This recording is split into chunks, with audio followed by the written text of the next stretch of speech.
Message. So can we bring up the lights just a little bit, Matt? I like to be able to see people's faces, and right now they look like they're underwater with the kind of the there. Thank you. That's good. Thank you. That really helps me. So, how many of you have found out that relationships can be hard at times with people? How many of you have also found out it can be either amusing or confusing to you at times? So.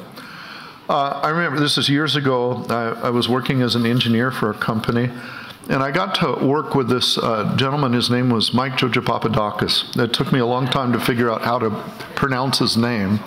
He was from Greece, and he grew up not just in Greece. He grew up wealthy in Greece, multi-millionaires, and so he grew up with people who were servants. And so he's used to be able to tell people what to do and all of that. So when I first started working for this company, I actually worked directly underneath Mike for a short period of time. And then my job switched and I worked underneath the chief engineer. But Mike still thought that he was in charge of me. But that's just how he acted with everybody. He just tried to take charge of everybody because he just treated people like they were a servant. And so this one day he came to me and he said, I want you to do this. And I said, no, I'm not going to. You have to check that out with my chief engineer. And he said, you're saying no to me? I said, I'm saying no to you. Go to my chief engineer and clear it with him. He got so mad, so frustrated. This is not an exaggeration. I've never seen an adult ever do this before. He flapped his arms and he spun 2 complete 360-degree circles. My mom was a Kiwi. She was from New Zealand. She would have called it, he's throwing a wobbly.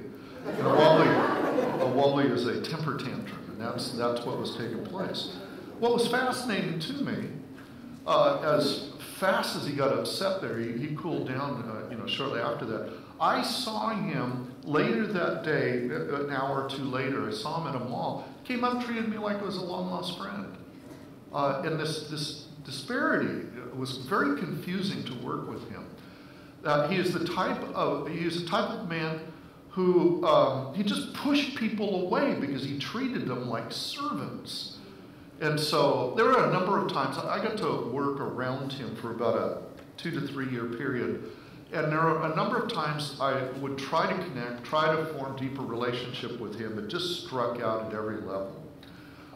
During the last couple of weeks of time that I ever got to spend time around Mike George Papadakis, we were working on a court case. We were both representing the company we worked for in this court case. So in preparation for it, I got to work with Mike quite a bit.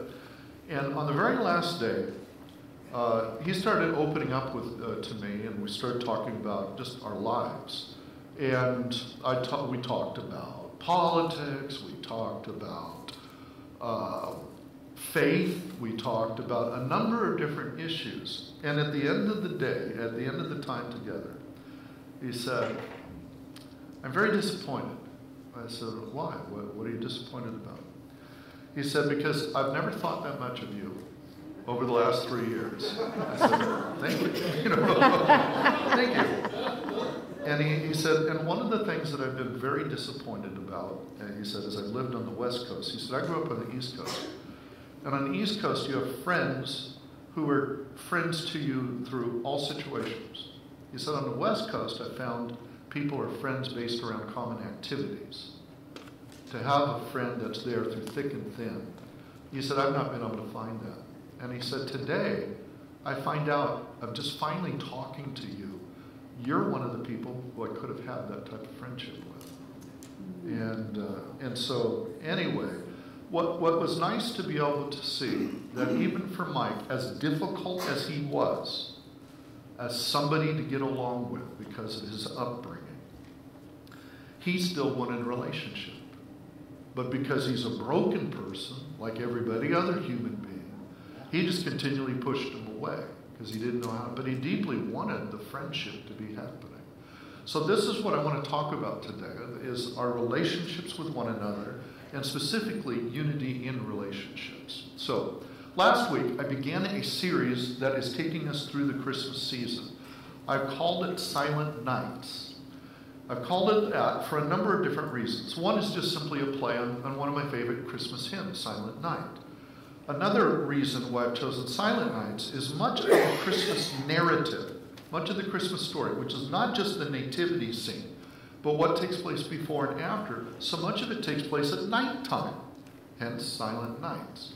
The other reason why it was important to me as Silent Nights, it represents the condition of humanity, of what was true here on earth when Jesus came, when he was born here the very first time. It's also true of humanity today who are without Christ, okay? And so the prophet Isaiah, he prophesied and said that there would be a light that would come, and this light would be a child, and it was in the midst of darkness. So this darkness represents the spiritual condition of humanity. God originally made us to have relationship with him, and in the process of time, we betrayed that trust. We broke it. We broke relationship with God. Instead of focusing in on the importance of relationship with him, Satan got us to selfishly choose things for ourselves, what we now think is important to ourselves, and it broke relationship with God. And that broken condition, that broken relationship with God still exists today. But a second kingdom was set up at that time and formed. Prior to that, all that existed was the kingdom of God. Now the kingdom of darkness was taking place, which is ruled by Satan. And the kingdom of darkness is the antithesis. It's the exact opposite of the kingdom of God. In the kingdom of God, everybody is valued for who they are, not for what they do. Now, I'm going to ask you a simple question. Did sin change that for God?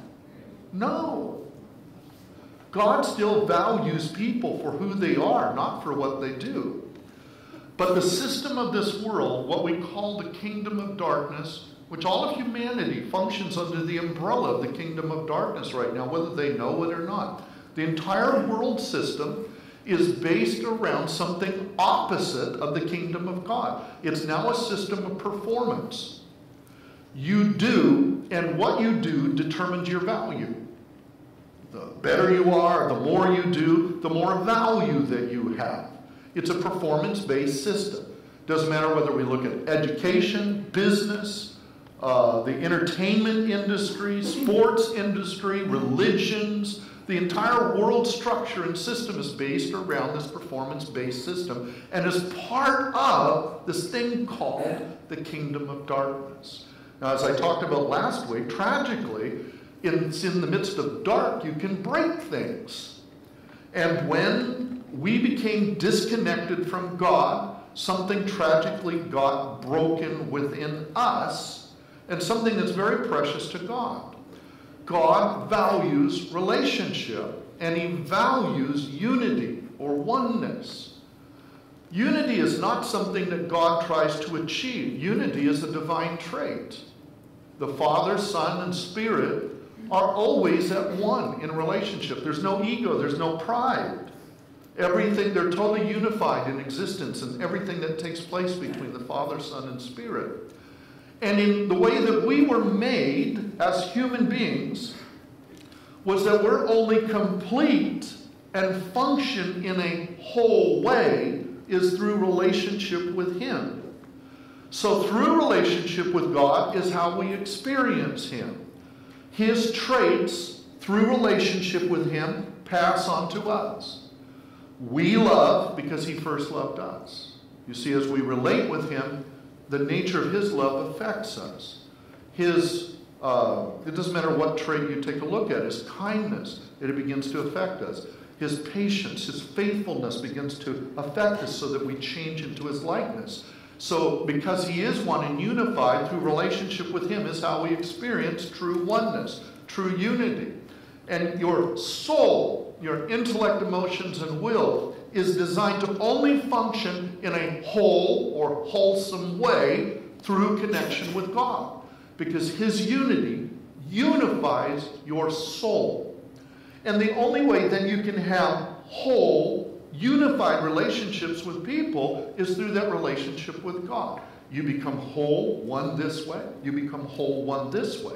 But because sin happened, kingdom of darkness was set up, and there was a fractured relationship that took place with God, and we no longer can experience that oneness and unity with the Lord. As a result, our soul malfunctions. So much of what we call mental illness is an imbalanced soul that's taking place. And I just want to let you know, we're all mentally ill people because of the damage that's taking place as the result of this. And obviously, we then malfunction in our relationships with one another. I'll prove it. How many of you found out it takes very little talent on your part to have a conflict with another person? We're all pros at it.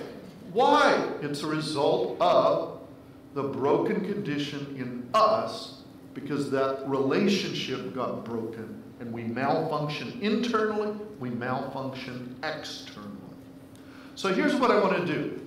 As I now start looking through the Christmas story, I want to look at it through the lens of unity, of oneness. And what do we see taking place? What does it show us? Because there's many ways you can approach the Christmas story. I'm narrowing it down to look through the lens of unity. So I want to talk about unity in our relationships as we take a look at a couple of the stories that come out of the Christmas narrative. The first one has to do with some guys that we call magi. Matthew chapter 2, starting verse 1 through 12. After Jesus was born in Bethlehem in Judea, during the time of King Herod, magi from the east came to Jerusalem and asked, "Where is the one who has been born King of the Jews? We saw his star when it rose and have come to worship him." When King Herod heard this, he was disturbed, and all Jerusalem with it. When he had called together all the people's chief priests and teachers of the law, he asked them where the Messiah was to be born. "In Bethlehem in Judea," they replied, "for this is what the prophet has written. But you, Bethlehem, in the land of Judah, are by no means least among the rulers of Judah. For out of you will come a ruler who will shepherd my people Israel." Then Herod called the Magi secretly and found out from them the exact time the star had appeared. He sent them to Bethlehem and said, "Go and search carefully for the child. As soon as you find him, report to me so that I may go and worship him." After they had heard the king, they went on their way, and the star they had seen, when it rose, went ahead of them until it stopped over the place where the child was. When they saw the star, they were overjoyed. On coming to the house, they saw the child with his mother Mary, and they bowed down and worshipped him. Then they opened their treasures and presented with him gifts of gold, frankincense, and myrrh. Having been warned in a dream not to go back to Herod, they returned to their country by another route. So let's take a look at the Magi first. I'll just mention this. People say that there are three Magi. We call them three wise men. Can I let you know, nowhere in the Bible story does it ever tell us how many Magi there are. Do you know the reason why we say there's three? Because there were three gifts, gold, frankincense, and myrrh, but it never tells us the number of how many Magi there was. So it's out of church tradition, because of the three gifts, we've made it three Magi or three wise men. Who are the Magi? They've come from the east. They're highly educated people. Coming from the east, some people have said, well, it could be as far as China. Could have been, probably not. Probably it was more like in the area of Persia or southern Arabia where they'd come from. Highly educated people. They were kind of a combination of astronomer, astrologer, and what they were doing was they're continually looking at the skies, looking for events, often supernatural events, and then looking to find what explanation is there for this event here on earth. Now, somehow, they are able to connect an event that they saw taking place in the sky. And what it was, when they saw this star, and as they began to pay attention to it, somehow they were able to link the significance of this star with the concept of the Messiah, this child that would be born to the Jewish people who would become the King of the Jews. I don't know how they connected it. The Bible doesn't let us know. They made that connection. So they then traveled here. Took them quite a while to travel. So they got here, they came to Israel, and the first place that they come to is Jerusalem. Why Jerusalem? It's the capital of the country. You see, they're excited about the birth of this child because they know the significance of what they've seen about this star is also saying it's announcing the birth of this Messiah child. And so at some level, they've come to have a relationship with this child. They've come to worship him. They're excited about it. As far as they're concerned, the people who would be most excited about this should be the Jewish people. So they come to Jerusalem hoping to have somebody tell them, where's the child that's been born? And that's the first question they ask. Where's the one who's born King of the Jews? Because they think that this would be the hottest topic in all of Israel. Sadly, they're greatly disappointed in what takes place. Now, we move from them.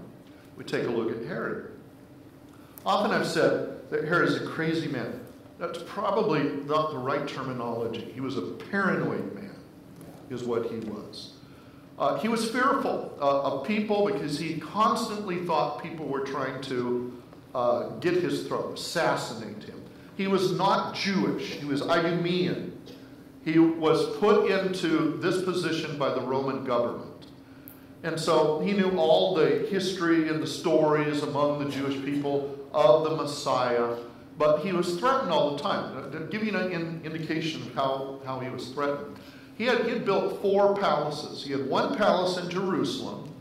He had another palace that was built about 12 miles outside of Jerusalem called the Herodian, and you can see the connection with his name. How many of you have ever heard of Masada? Okay. Yes. He had another palace built up on Masada. So, and there's a whole other story about Masada, but there's this palace up there. And then there was another palace that he had built out in another city, and I don't remember where that was right now.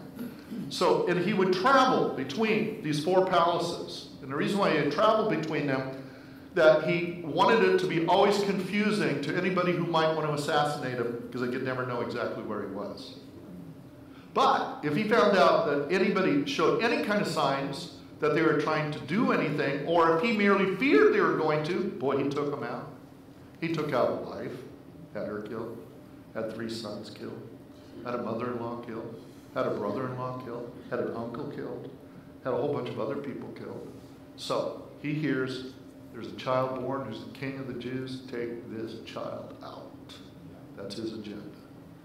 So, but he's an actor. So you've got to look a certain way in front of the Magi. So behind the scenes, he goes and finds out, hey, guys, where's this child supposed to be born? Well, Bethlehem. So he goes back to the Magi. He says, look, he said, you'll probably find him in Bethlehem.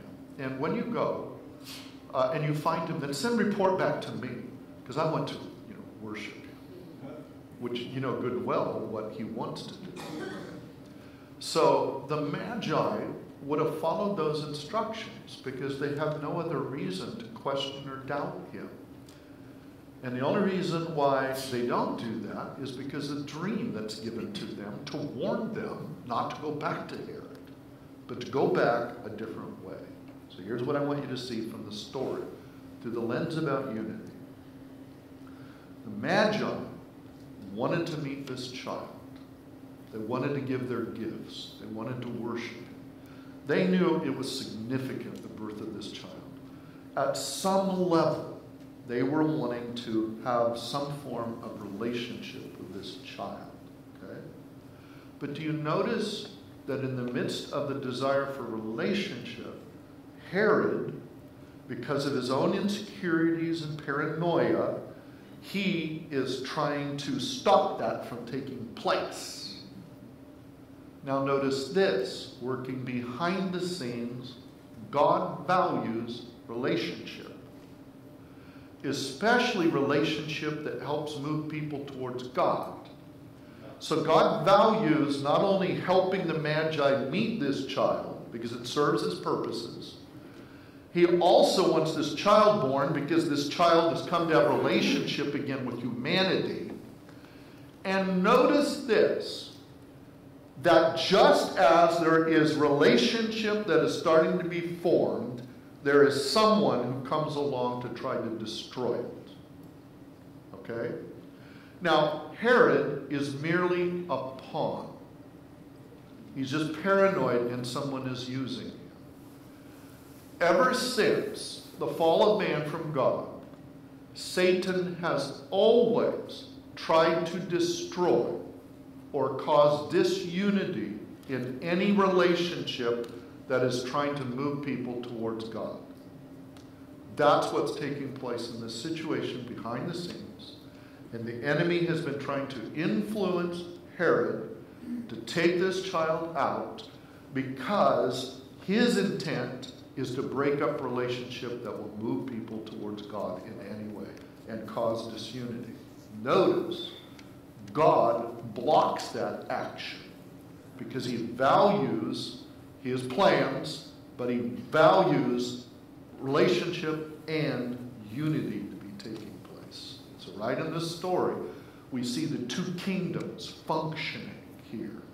And there's a huge difference in how they function. So, our relationships with people, the way the world functions is just like what it was taking place there. I've already mentioned to you, it takes no talent to have a conflict with another human being. And in this world, we have disposable relationships with people. Notice the devastating effects of what happens to humanity because of the condition of the broken soul. Did you catch that? That 50 kids at Hamlin still have their parents at home out of 700 kids. The enemy has been very good at breaking down relationships, the family unit, marriages. It's because he hates. He uses relationship. There's a deep need in every one of us, including the guy that I told you about, Mike George Papadakis. We all have a desire for relationship. But because of our broken condition, we keep messing it up and getting in the way. And then you have the enemy who's constantly trying to also break up those relationships. So, as believers in Jesus, we can't go the way the world does. The world just simply lets relationships remain severed. We need to be people who value relationship. Here's one of the big mistakes that happens for people. Conflicts happen all the time between people. And often the conflict is over an issue. And the issue becomes a point of division between the two groups of people or the two individuals.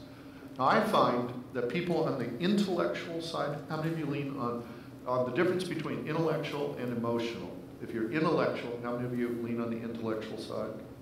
Okay. I find people who lean on the intellectual side, when it comes to broken relationships and a conflict or an issue that's happened, one, it's really hard for you to give up the issue because it gets mixed in with your pride, or it gets mixed in with a sense of justice. You've offended me, and I won't be happy until justice is satisfied. Whereas people who live on the emotional side, how many of you live on the emotional side? When an issue is taking place, the issue may be important, but what becomes more important to you is you've been hurt. It's how your emotions feel by what's taken place in this situation. And here is a key issue that I want you to be able to see. As long as you hold the issue as being more important than your relationship, division will continue. Please see this. Did not God have issue with every single one of us? He valued relationship over issue and was willing to come in the midst of our issues to help heal the relationship. You see, when you value the relationship over the issue, you can then work through the issue. But as long as you hold up the issue is more important than the relationship, the issue will continue to divide you. It's very profound, very simple, very true. Okay? So, that's why, as believers, we need to learn to value relationship, to value unity with God, so we can have unity with people around us. Because it's a God trait. It's how He wants us to behave. Now, I've learned that you can't always be successful in healing relationships because of either the broken condition the other person is in, or you, or because of the will of the other individual. It gets complicated. But you're responsible for God for your part, not for what the other person does. So I've gotten to walk through so many relationship issues with people. I've seen it where it gets healed. I've seen it where it doesn't get back together. I've had to work through issues with people myself. Sometimes it gets healed. Sometimes it doesn't get healed.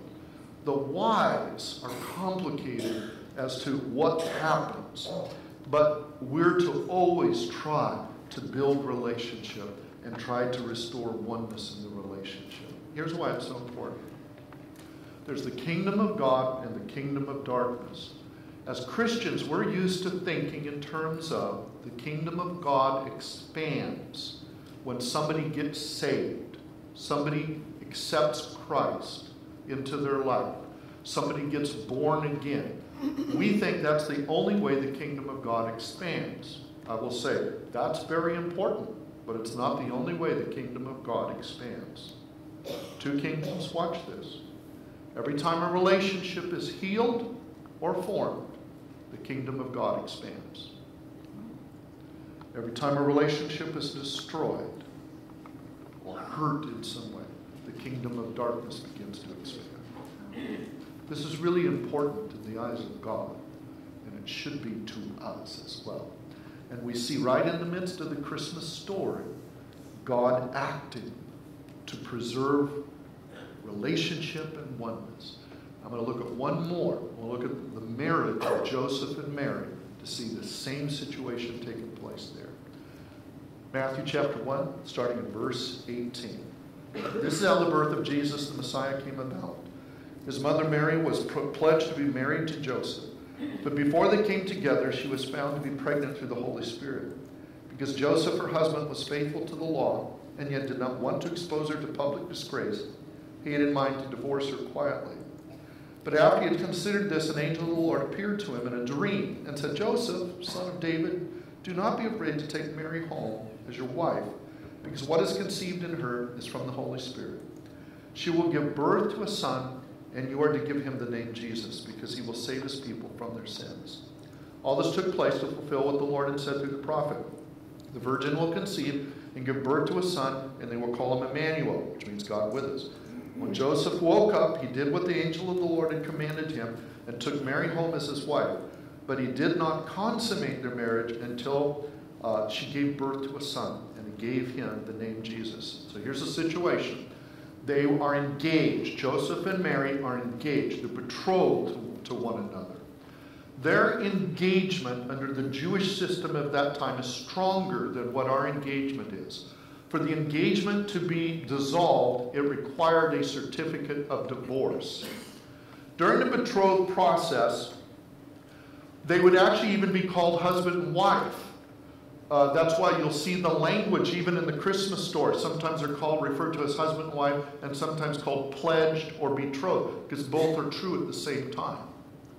But they would live separately for about a year to 18 months. And then they would finally come and live together in the same household. So here's what happens. It says that Mary is found to be with child. When this is probably happening, you remember that Mary is told by the angel that she will be given, she would have a child, and that it would take place through a work of the Holy Spirit upon her life. After she conceives the child, she goes to be with her cousin Elizabeth for a period of time. I think it's about 3 months. How many of you know 3 months' time is a lot of time during a pregnancy period, so she's starting to show. She's probably come back. And as she's come back and Joseph sees her, that would have been a very fascinating conversation to hear what was taking place between Joseph and Mary when he sees that she's showing. And you know good and well the type of conversation that would happen, okay, Mary, who you been messing around with? And she would have said something like, well, an angel said. And do you think he believed her? No, not at all. But we do see something interesting. By right, Joseph, by the law, when he found out that Mary is pregnant, has the right to have her stoned to death. He doesn't want to do that. There's this care towards her. What he wants to do, it says, is that he wants just to quietly sign a certificate of divorce that would allow the dissolution of the marriage relationship, because he knows that child's not his. And he's suspicious of who it might be. And he is a religious man, so he wants to look righteous in how he's handling it. Notice it's a young couple, and their relationship is about to be destroyed. Notice what God does. God, in the middle of the night, gives a dream to Joseph to let him know, yes, indeed, this is taking place through a work of the Holy Spirit. And you take Mary home as your wife. And when the child is born, give him the name Jesus. It's a supernatural event to explain a supernatural pregnancy, and restores, it keeps this marriage together. Now it's kept together because God values relationship, and also has to do with the preservation of the family unit for the raising of Jesus. There's no question that's true. I just want you to see God values relationship, values unity, even in the marriage relationship. And notice that behind the scenes was an enemy who was trying to influence the thoughts of Joseph to destroy this relationship, which is what he's wanting to do all the time in all of our relationships that move us towards God, and what he's trying to do especially in the marriage relationship. Do you know the enemy is at war with your marriage? He's at war with every marriage on the face of this planet. I had a fascinating conversation. I haven't shared this with the other services. I can't use his name. The young man that you know that we work with in China, a conversation I had with him, which helped open him up to Christ, was this conversation. He said, I have never seen a happy marriage among a Muslim. He grew up in the Muslim faith. He said, I've never seen a happy marriage. And he said, I don't want to get married because I don't want to be the source of pain to anybody. And he asked me, in Christianity, do people have happy marriages? And I said, some do, some don't. I said, but all have the ability to have a happy marriage in our faith, because that's what the Lord wants, and he's there to be able to help. It depends upon if people open up and respond to him and they really desire the relationship or not. And even, it so fascinated me that that was part of something in the thinking that God used in his life to help bring him to himself. That it still shows that we still value relationship. God values relationship. And there's a real enemy who wants to break it up. Why? Why does he want to break up marriages? It's because the closest relationship on this planet is the husband-wife relationship. And that's the relationship that God has chosen to use as the picture of the type of relationship that he wants to have with us. If he destroys that picture, he destroys that concept for people. Hence why we see so many broken up couples, so many devastated, broken families. It's because we live in the kingdom of darkness, and he's at war against the kingdom of God, trying to destroy things. That's why we have to be on guard. We have to be watching. We have to be paying attention to the health of our marriage. Marriage does take some work. We need to be just watching the health of it, nursing it along. If you just think you can do whatever you want to and the other person is just supposed to expect it, or here's what I see a lot of guys do. They'll just say, well, she can change, but I don't have to change. It's a matter of time before that marriage blows up, just because your own ego. there has to be the willing to change. There has to be something that's critical. Value your relationship over the issue. Men will quickly, in general, choose to hold on to the issue as being more important than the relationship. And dear brothers and sisters, I encourage you, you must hold relationship above issues. If you hold the issue as more important than the relationship, you just get separated. If you hold up the relationship be more important than the issue, then you can work through the issue with one another. Now I'm going to share just a real quick little thing. It's a strategy of how the enemy tries to do things in every one of our marriages to just simply break it. There's many of them. This is just one. And he's very effective at it. It's what I call making mountains out of molehills. When two people come together, it takes very little discernment to be able to see the weaknesses in the other person. All you have to do is spend time with another person, and you'll start seeing weaknesses in the other person. When you fall in love with one another, you just overlook those things. After you get married, I guarantee you, here's what the enemy is going to do. He's going to start inflating one of those weaknesses in the eyes of the mate. And here's the mistake that we make. We try to fix our mate. We try to fix our children. We try to fix the person we work with. We try to fix all these people because we see a weakness in them, and we never really think this way, but it's how we act it out. If I just bring it to their attention over and over and over, it'll fix them. How many of you are very successful at fixing yourself? Why do we think bringing out a person's weakness and bringing it to their attention is somehow going to affect them in a positive way? You know what it does? It triggers the sin nature in people. That's what it does. And so the enemy uses that. So I have seen couples who fell in love with one another, were aware of one another's weaknesses, and either that weakness has grown because the malfunctioning of the soul, or it's become inflated in the eyes of the other person because the enemy has just been pushing it and trying to inflate it to cause division between them. And you can stop the strategy of the devil by just doing one thing. Pray.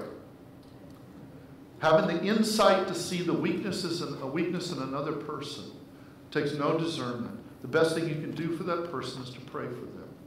When you pray for them, you're going to the God who is the one who can change us. So you're finally responding in the right way. And in responding the right way, you're also blocking the strategy of the devil from taking place. So we need to work and make sure that we have healthy relationships with people, especially in our marriage.